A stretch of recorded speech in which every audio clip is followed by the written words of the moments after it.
video number 7 in our Asia map series, the map of the month. We've done up to about, let's see, 40 countries, I believe. Yeah, we've added about 40 countries. So this video we're going to do some rivers, okay? And if you look in your list of activities, we've chosen only 6 rivers, and you might wonder why only 6 rivers, because there must be thousands of rivers throughout this large continent of Asia. But I guess the ones that we decided to show were some of the bigger and more well-known rivers. Okay, but you could always add additional ones as well.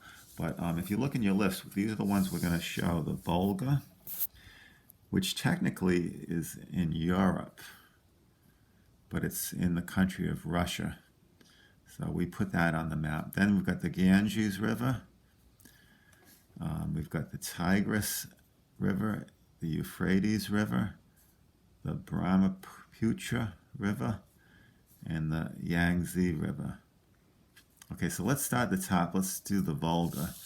Now you can see I've sketched it in for you.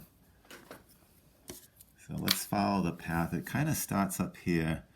Now, like I said, it's technically in the European part of Russia, okay, which is like about, kind of like about here. This is Europe over here. This is Asia. Okay, so technically we've kind of in the continent of Europe right now, but you can see it starts like right about up in this area, and it's a very famous river as far as Russia goes. It's the, I think they call it Mother River or something like that.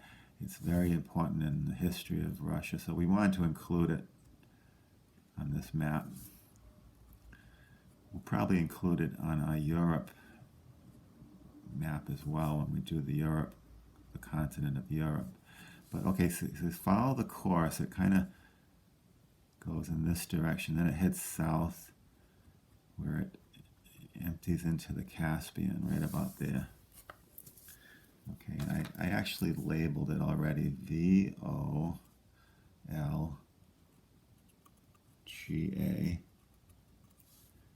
River.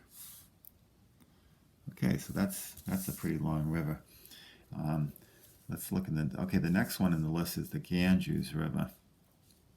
Now, you can see I've sketched it in already.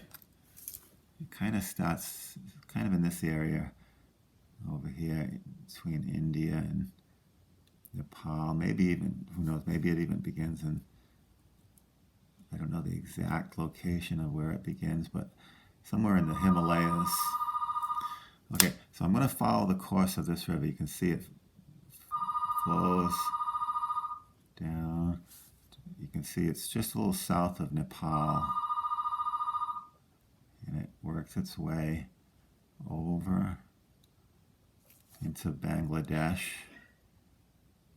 And then right into, empties into the Bay of Bengal. Okay, so let me try to label that now. That's the Ganges River. So, capital G A N G E S River. Okay. Now I'm gonna the next one on the list is the Tigris, but I'm going to wait on that one. I'm going to jump down to the Brahmaputra River, which is actually, it actually joins the Ganges River. So let me show you where this one begins, kind of right about north of Nepal, kind of right around here. Flows over and then down into this section of India. And once this one also flows into Bangladesh, where it meets up with the Ganges River. So this one is the a long name, Brahmaputra I think I'll start a little bit further up. B R A H M A P U T R A. And then I think I'll just abbreviate River R, period. Brahmaputra River. Okay, so let me check off the Volga, the Ganges, and the Brahmaputra. Okay, while we're over in this region of the world between China and India, let's do the Yangtze River.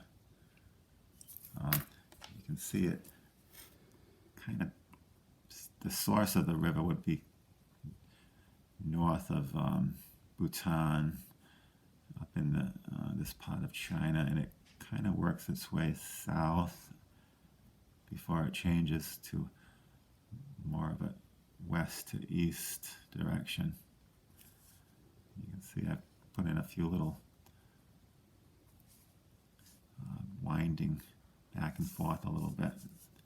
It's not a perfectly straight course. It kind of winds its way up and down like that. So I'm going to just kind of go over it with my blue, and it enters into the East China Sea. That's another very long river. So we could, I think we could label it right about here. Y-A-N-G-T-Z-E.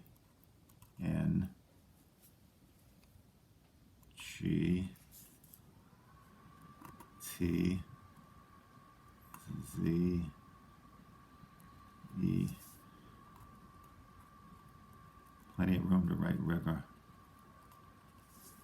All right. Very good. That just leaves two very famous rivers, the Tigris and Euphrates River, which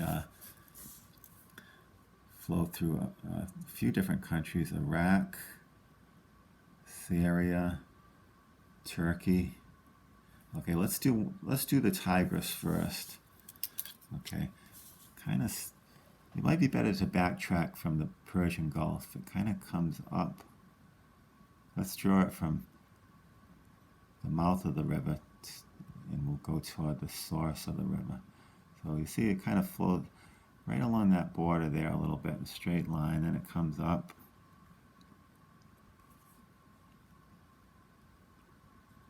All the way to that point right there, and then into Turkey. Okay, so going backwards, here's Turkey, see Iraq, right along the border between Iraq and Iran, right into the Persian Gulf. Okay, and then we've got the, I can write Tigris right along there. I think I can fit it. I'm going to have to write kind of small, T-I-G-R-I-S.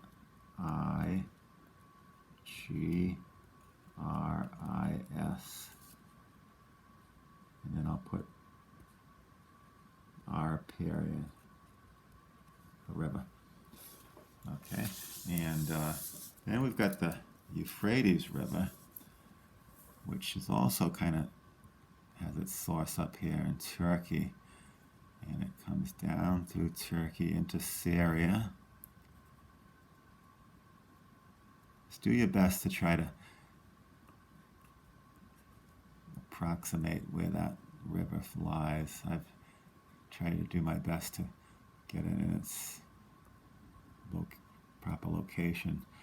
And you can see it kind of blends in with the Tigris right there. And then there's a little section that flows into the Persian Gulf. That little section right there, south of the joining of those two rivers, is called the Shatt al-Arab. We don't have to label that, though. That's just a little extra information for you. All right, so there's the Euphrates, and do your best to label that. Maybe I could start a little higher up in E, U, P, H, R. Gotta work around those country names. A. Check the spelling. A-T-E-S. A-T-E-S. And I'll put R period. Alright. Kind of hard to see with all those country names as well, but just do your best with that. So I'm going to go down to my list and double check. We've done the Volga River, the Ganges, the Tigris, the Euphrates, Brahmaputra, and the Yangtze. Okay, that covers all the rivers that are in the activity list. And like I said, you can add more if you want. Okay, there's thousands of rivers in Asia, and those are just some of the more well-known ones. Okay, so that's it for today, and good luck with adding those rivers. Thanks.